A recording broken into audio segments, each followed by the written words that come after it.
Ladies and gentlemen, welcome to the question of idea generation. Where do ideas come from? Actually, we started talking about the problem statement entrepreneurs try to identify it and are based on a problem statement, find a solution for the problem.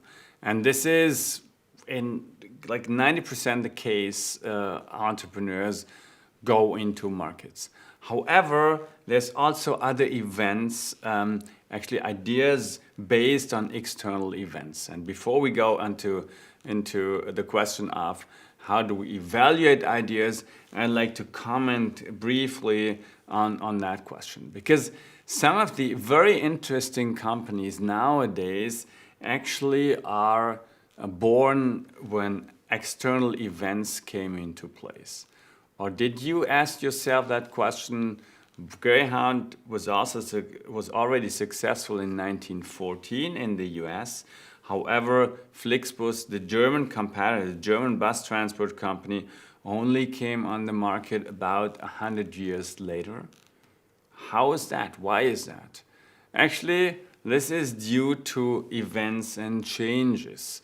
And of those events and changes, actually, four kinds of events are most important also for entrepreneurs. The first one is tech events. So new technologies coming into on markets like electronic mobility. I mean, has been there 100 years ago, disappeared from the market, now it's back. Technologies will always change the world, disrupt markets and so on. But this is often combined with a problem statement other people have.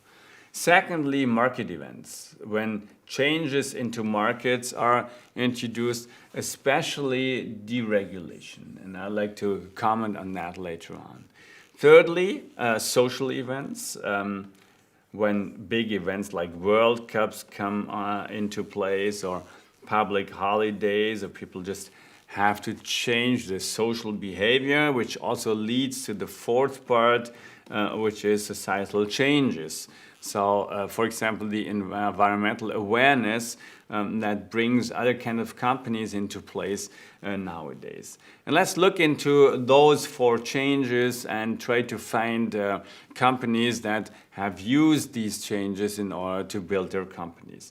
I mean, I don't need to really comment tech events. Wirecard is an interesting example for a company that actually wasn't only possible because of digitalization, because it's an online platform to facilitate digital payments.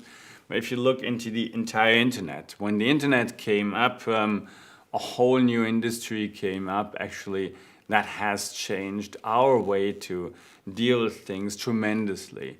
We buy with Amazon, we exchange socially with Facebook, and we do all sorts of other things based on digitalization, actually based on the internet.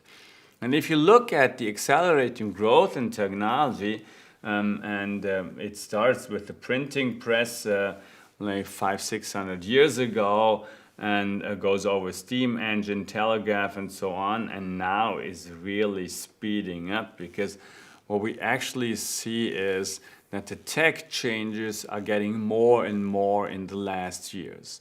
And there's people actually saying that the tech changes, like in the next 20 years, will be the same as in the last 100 years.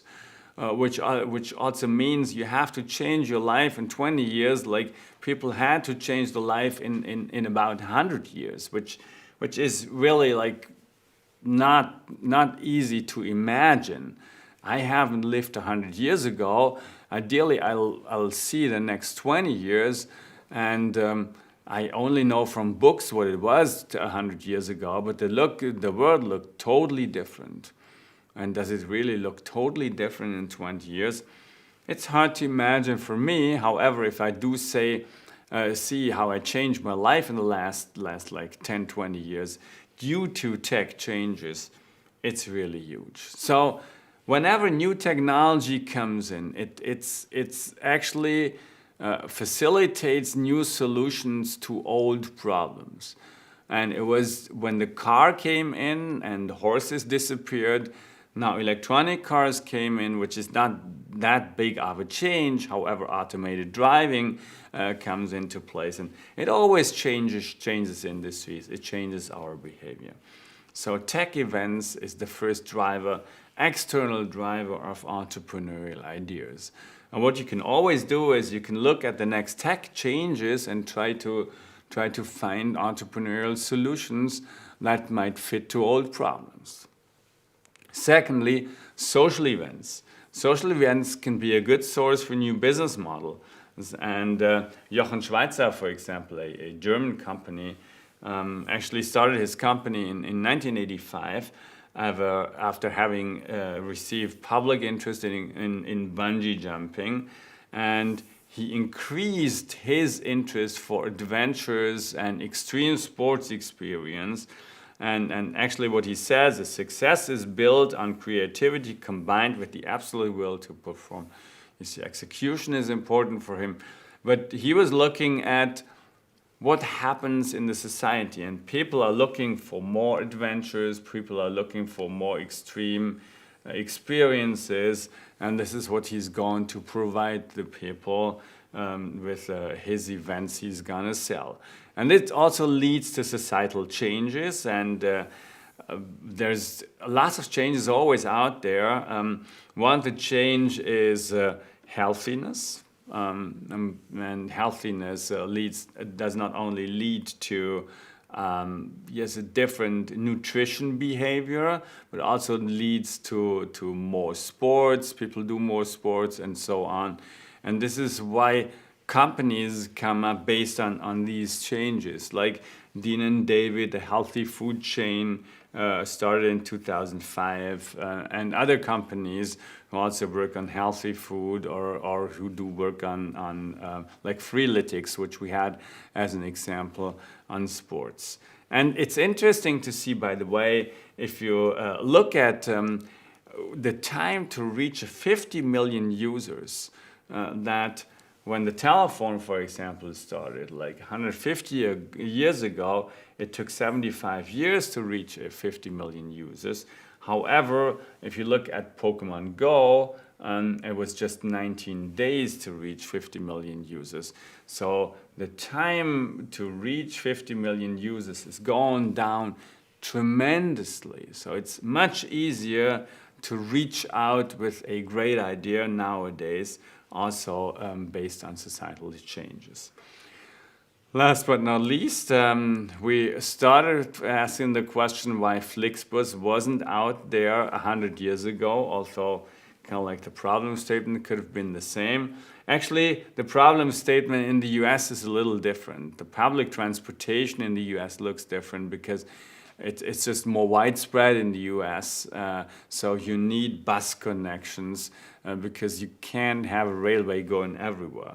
That's a little different in Germany. However, buses were just not allowed. And this is the reason why there was no bus transportation, basically, only like the public bus transportation in smaller areas. But when that was deregulated, actually in 2013, and the Flixbus looked at when it's going to be deregulated, started already in 2011 and looked at that date and then started to build up that bus chain. They entered the market, and they're a significant company, actually a unicorn in Germany, providing bus services like Greyhound in the US. On certain routes and so on, so the market is still different compared to the US. However, only deregulation was responsible for letting this company start. And there's other areas where markets are deregulated, like the power market years ago, and so on. So what you can also do as an entrepreneur, you can look at market changes, you can look at regulation and deregulation and try to place your company within the deregulation like Flixbus did it. And these are examples for external changes that also lead to entrepreneurial activities. However, in most cases, they also tackle a problem but they tackle the problem with a some way new solution. And how to evaluate those solutions, this is coming up next.